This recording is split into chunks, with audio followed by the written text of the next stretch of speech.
আজকের এই ভর্তাটা দেখে অনেকে অবাক হয়ে যাবেন, কারণ অনেকেই জানে না যে ফেলে দেওয়া একটা উপকরণ দিয়ে যে এত চমৎকার একটা ভর্তা বানানো যায়। ভিডিওটা সম্পূর্ণ দেখবেন, ইনশাল্লাহ অনেক কাজে লাগবে। আর ভালো লেগে গেলে ভিডিওটা অবশ্যই শেয়ার করে দিবেন। এখানে আমি আজকে করলা নিয়েছি, বা উচ্ছে যেটাকে বলে, মাঝখান থেকে বীজের অংশগুলো নিয়ে নিচ্ছি, একদম যে আঁশ সহ।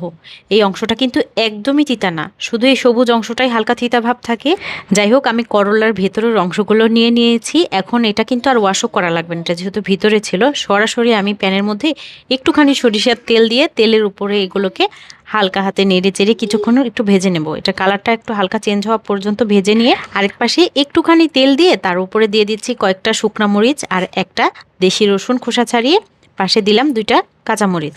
এখন এগুলোকে নেড়ে চেড়ে বেশ কিছুটা সময় ভেজে নিয়ে যখন শুকনো মরিচটা ভাজা হয়ে গেছে, তখন এর মধ্যে আমি একটার মতো পেঁয়াজ কেটে দিয়ে দিয়েছি। পেঁয়াজটা খুব বেশি ভাজবো না, পেঁয়াজটা যখন হালকা নরম হয়ে বাদামি রং হয়েছে তখনই চুলা থেকে সব নামিয়ে ফেলেছি। শিলপাটায় বেটে ভর্তা করলে খেতে বেশি মজা লাগে, এই জন্য আমি পাটায় বেটে নিচ্ছি। ইচ্ছা করলে ভর্তাটা কিন্তু ব্লেন্ডার বা গ্রাইন্ডারে জারের মতো করা যাবে।